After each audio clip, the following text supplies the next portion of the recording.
नमस्कार। TVS talks YouTube channel में आपका स्वागत है। मैं अनुपमा के आज के 24 जनवरी वाले लेटेस्ट एपिसोड के अपडेट्स और ट्विस्ट एंड टर्न्स के साथ दोबारा हाजिर हूँ। तो उससे पहले अगर हमारे इस चैनल पे आप लोग नए हैं तो इस चैनल को लाइक और सब्सक्राइब कर लीजिएगा और वीडियो को पूरा एंड तक जरूर देखिएगा और साथ ही साथ कमेंट सेक्शन में अपनी ओपिनियन भी जरूर दीजिएगा। तो चलिए बिना देर के जानते हैं क्या कुछ नया हुआ है आज के एपिसोड में। तो टीवी सीरियल अनुपमा के आज के एपिसोड में हमें दिखाया जाता है कि प्रेम और राही अलग हो जाते हैं और दोनों अपने अतीत को याद करते हैं जिसमें उन्होंने एक दूसरे के साथ बिताए खूबसूरत पल देखे थे। राही की आंखों में इधर दर्द होता है और प्रेम का चेहरा दुख से झुका हुआ होता है और वो रास्ते में सुध बुध खोए जा रहा होता है और आखिर एक पेड़ के नीचे आकर बैठकर दर्द के मारे मिर्ची खाने लग जाता है और इधर राही भी अन्नू की रसोई में आकर बैठकर मिर्ची खाने लग जाती है। फिर दूसरी तरफ अनुपमा परी को पूछ रही होती है कि राही कहाँ पर है, तो परी इधर कहती है कि अनुमा राही यहाँ पर नहीं है, हो सकता है अन्नू की रसोई में हो। फिर अनुपमा राही को ढूंढने रसोई पे चली जाती है और इधर परी ये कहने लगती है कि जो कुछ हुआ वो बिल्कुल सही नहीं हुआ, सब कुछ कितना परफेक्ट था और हमारे घर में खुशियाँ टिकती क्यों नहीं है। तभी ईशानी ये कहती है कि राही की वजह से टिकती नहीं है खुशियाँ, सारी दुख सारी प्रॉब्लम और सारी मुसीबतों की वजह हमेशा वही होती है। परी फिर ईशानी को बोलते कि जस्ट शट अप इशू, तू और तेरी नॉनसेंस, और तुझे दिखाई नहीं दे रहा है क्या, जो कुछ भी हुआ उसमें सबसे ज़्यादा दुखी राही ही हुई है, तो तुझमें उनको लेकर बिल्कुल सिंपत्ति नहीं है क्या। ईशानी फिर कहती है कि है सिंपत्ति परी, लेकिन मुझे अपनी लाइफ में पीस चाहिए, ड्रामा नहीं। और तू मान ना मान, लेकिन जब से राही इस घर में आई है हमेशा कुछ न कुछ होता ही है। तभी माही फिर इधर ईशानी का पक्ष लेते हुए कहती है कि इशू इज़ राइट परी, राही के घर वापस आने से पहले लाइफ कितनी पीसफुल थी। छोटे मोटे मन मुटाव जरूर होते थे जो हर घर में होते हैं, लेकिन अब तो सिचुएशन आउट ऑफ कंट्रोल हो गई है। और राही के आने से पहले अनुमा भी थोड़ी बहुत उदास रहती थी, लेकिन अब तो वो दुखी और परेशान भी रहने लग गई है। और प्रेम के साथ अगर मैं होती ना तो इतना तमाशा कभी नहीं होता, ना ही मैं इतना ओवर रिएक्ट करती जितना राही ने किया, और ना ही अनुमा और ना ही बाकी के लोग इतना अपसेट होते। मैं पराई जो हूँ, प्रेम कौन है क्या है किसी को कुछ खास फर्क नहीं पड़ता। तभी परी माही पे भड़क जाती है और कहती है कि शट अप माही और अपने दिमाग का इलाज करवा। माही फिर कहती है कि परी चिल्ला मत। परी फिर बोलती है कि और तू बकवास मत कर। माही फिर कहती है कि तू तो प्रेम की बड़ी सगी बनती है ना, तो फिर आज उनका इतना सपोर्ट क्यों नहीं किया तूने।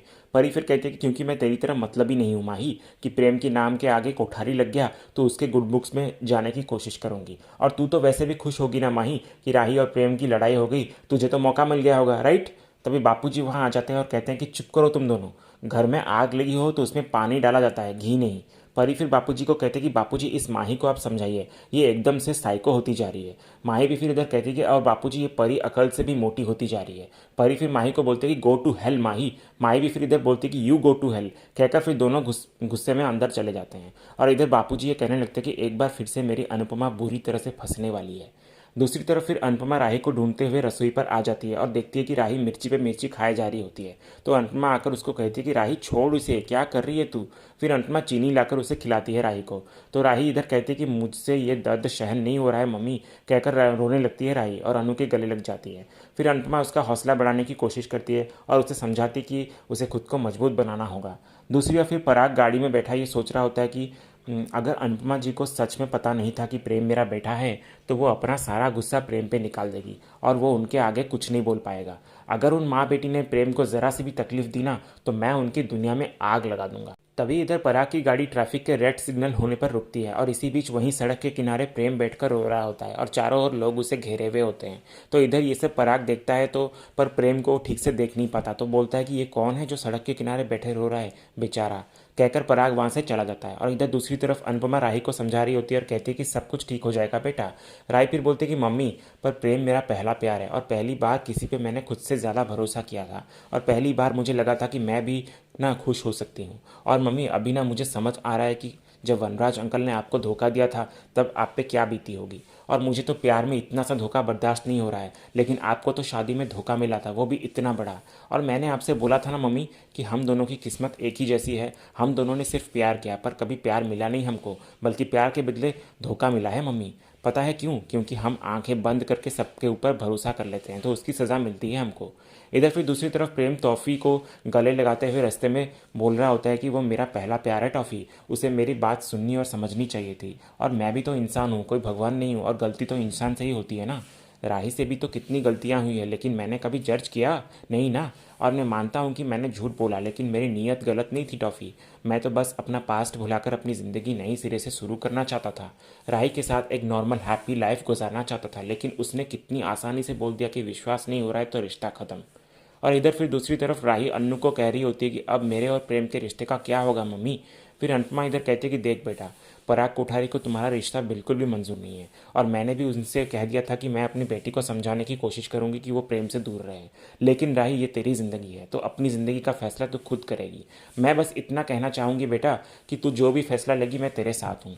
फिर राही इधर प्रेम को कॉल करती है तो दूसरी तरफ प्रेम फिर कॉल पिक करता है तो बहुत ही खुश होकर राही को कहता है कि आई एम सॉरी राही, जो भी हुआ उसके लिए I am really sorry. I promise मैं सब कुछ ठीक कर दूंगा। Just give me a chance Rahi. Rahi फिर इधर से कहती है कि आज गुस्से में तुमने भी बहुत कुछ कहा और मैंने भी बहुत कुछ कहा। प्रेम फिर बोलता है कि आई नो कि मैंने गुस्से में कहा राही, लेकिन गुस्से में इंसान अक्सर ऐसी बातें कर लेता है जो वो मीन नहीं करता। देखो राही, हम दोनों ने ओवर रिएक्ट ज़रूर किया, लेकिन हम दोनों तो मैच्योर है ना, तो हम दोनों बात करके चीज़ों को सॉर्ट आउट कर सकते हैं। तो मैं घर आता हूँ, घर आकर बात करते हैं, ओके। राही फिर इधर से कहती है कि नहीं प्रेम मत आओ, और मैं हमारा रिश्ता आगे नहीं बढ़ाना चाहती हूँ। ये सुनकर फिर प्रेम बोलता है कि नो नो प्लीज़ राही, ऐसा मत करो। राही फिर बोलती है कि please Prem, I am really sorry, मुझसे ये नहीं हो पाएगा। मुझे प्यार का नहीं पता कि वो कब ख़त्म होगा कि नहीं, लेकिन जो रिश्ता तुम्हारे और मेरे बीच में था वो मैं अभी और इसी वक्त ख़त्म कर रही हूँ। सो बाय। इधर ये सब सुनकर प्रेम को सदमा लग जाता है और उसका फ़ोन भी हाथ से छूटकर नीचे गिर जाता है और वो चिल्लाते हुए नो कहता है और बीच रास्ते में बैठकर बहुत ही रोने लगता है। दूसरे सीन में फिर शाह परिवार में प्रेम के बारे में चर्चा हो रही होती है। पाखी, डॉली, पारितोष और लीला कहते हैं कि प्रेम तो बेहद अमीर निकला। बा फिर कहते हैं कि मैंने तो उसे भिखारी, सड़कछाप, शरणार्थी क्या क्या नहीं कहा। तोशु फिर इधर कहता है कि और मैंने तो गुस्से में आकर उसे 2-3 बजा भी दिया। बा फिर तोशु को कहते कि सोच तोशु, अगर ये बात उसके बाप पराग कोठारी को पता चली तो सोच तेरा क्या हाल होगा। अन्नू की रसोई में तोशु के पराठे बनाकर वो तो भिखारी को डाल देगा, नहीं तो फिर वो तुझे ड्रग केस में अंदर कर देगा। तोशु फिर बोलता है कि अरे बा थोड़ा शुभ शुभ बोलो। बा फिर कहते कि तू अशुभ अशुभ करता रहेगा तो शुभ शुभ बोलने का कोई फायदा ही नहीं होगा। तोशु फिर कहने लगता है कि लेट्स थिंक पॉजिटिव। इतना सब कुछ हो जाने के बाद भी पराग कोठारी ने मम्मी को मिलने के लिए बुलाया। क्यों? क्योंकि पराग कोठारी एक बड़ा बिजनेसमैन के साथ साथ एक बेबस बाप भी है और बच्चे माँ बाप के सबसे बड़े कमजोरी होते हैं। तोशु फिर ये भी कहता है कि प्रेम राही से प्यार तो करता है और बेटे के प्यार के आगे कितना भी रो लो, लड़ लो, झगड़ लो, लेकिन आखिरी में जाकर हारना ही पड़ता है। मेरे समर और स्वीटी के वक्त भी तो ऐसा ही हुआ था ना, कभी पापा अगेंस्ट थे तो कभी बा, लेकिन आखिर में जाके झुके थे ना। डॉली फिर कहते कि हाँ मैं भी तो अपनी मीनू से ज़्यादा देर तक नाराज़ नहीं रह पाई थी। तोशु फिर कहता है कि तो अगर प्रेम हमारे तरफ हुआ ना तो पराग कोठारी हमारा बाल भी बाका नहीं कर सकता। पाकी फिर इधर कहती है कि लेकिन राही और प्रेम ने तो झगड़ा कर लिया है ना। तो तोशु फिर इधर कहता है कि अरे कपल्स में तो लड़ाई होती रहती है, आज गुस्से में ऐसा रिएक्ट कर रहे हैं लेकिन कल फिर से पैचअप कर लेंगे। प्रेम की अपनी फैमिली के साथ चाहे जो भी इश्यूज़ हो, लेकिन रहेगा तो वो आखिर कोठारी ही ना। तो एक बार बस प्रेम और राही की शादी हो गई, उसके बाद शाज और कोठारी समधी बन जाएंगे। सोचो हम कितने फेमस हो जाएंगे। तभी बापूजी वहाँ आ जाते हैं और कहने लगते हैं कि ऐसा कुछ भी नहीं होने वाला, अन्नू की रसोई से मैं आ रहा हूँ अभी। तो राही ने प्रेम के साथ रिश्ता तोड़ दिया है। फिर बापूजी चले जाते हैं और जाते जाते ये बोल रहे होते हैं कि सबके सब स्वार्थी और लालची हैं इस घर में। और इधर बापूजी के जाने के बाद पाखी इधर कहती है कि सपने देखना शुरू ही किया था कि टूट गए। बा फिर कहते हैं कि ये राही कोई भी काम ढंग से नहीं करती, गधड़ी कहीं की। तोशु फिर कहता है कि इट्स ओके बा, सब कुछ ठीक हो जाएगा। प्रेम और राही अभी गुस्से में रिएक्ट कर रहे हैं ऐसे, उसके बाद पैचअप कर लेंगे, नहीं तो मम्मी है ना उन्हें समझाने के लिए। पाकी फिर कहती है कि और अगर फिर भी दोनों नहीं समझे तो तोशु फिर कहता है कि तो हम है ना समझाने के लिए। अरे मैं खुद जाऊंगा राही और प्रेम से बात करने के लिए, लेकिन अब हम कोठारी से रिश्ता जोड़कर ही रहेंगे। मैं इस रिश्ते से खुश नहीं था मानता हूँ, लेकिन अब मैं खुद चाहता हूँ कि प्रेम और राही की शादी हो जाए। दूसरे सीन में फिर अनुपमा को राही के सामने इस बात का पछतावा हो रहा होता है कि उसने प्रेम के बैकग्राउंड की जांच नहीं की और उसे अपने घर में शरण दी। वो खुद को दोषी ठहराते हुए नजर आती है और कहती है कि शक तो हुआ था मुझे प्रेम पे, लेकिन क्यों मैंने पता नहीं नज़रअंदाज कर दिया। वो प्रार्थना का मिलना, प्रेम का क्रेडिट कार्ड को इस तरह से छीनना, ये सब जानते हुए फिर भी मैं विश्वास के हाथ को थामी रही। और सबसे ज़्यादा सॉरी इस बात का कि बिना जाने बिना कुछ उसके बारे में पूछताछ किए मैं अपनी बेटी को उसके हवाले करने जा रही थी। कैसी माँ हूँ मैं। राही फिर अनुपमा को खुद को दोष देने से रोकती है और कहती है कि इसमें आपकी कोई गलती नहीं थी मम्मी, आपने तो बस अपनी मन की आवाज़ सुनी थी।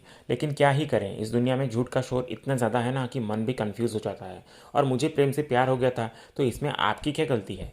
अनुपमा फिर इधर कहती है कि गलती तो तेरी भी नहीं थी रे, हम दोनों ने भरोसा किया, भरोसा तोड़ा नहीं, पर इस माँ की किस्मत में धोखा लिखा था। फिर राही भी बोलती है कि और बेटी की किस्मत में भी लिखा था। अनुपमा फिर बोलती है कि ऐसा नहीं कहते बेटा, अभी तो पूरी लाइफ पड़ी है ना तेरी।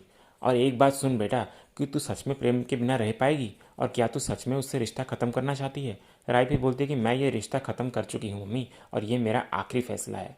अनुपमा फिर इधर कहती है कि वैसे ऐसे फैसला लेना फिर भी आसान है, लेकिन उन पर टिके रहना बहुत मुश्किल है। लेकिन अगर फिर भी यही तेरा आखिरी फैसला है तो आप अपने आप को दर्द से लड़ने के लिए तैयार कर, क्योंकि मैं नहीं चाहती कि मेरी बेटी दर्द को अपनी किस्मत समझकर रोती बैठी रहे, और मैं नहीं चाहती कि मेरी बेटी प्यार में बर्बाद हो जाए, और मैं ये भी नहीं चाहती कि मेरी बेटी अपनी माँ की तरह दुनिया से चुप बोलकर अपने आप को कमरे में बंद करके अपनी ज़िंदगी के इतने साल निकाल ले।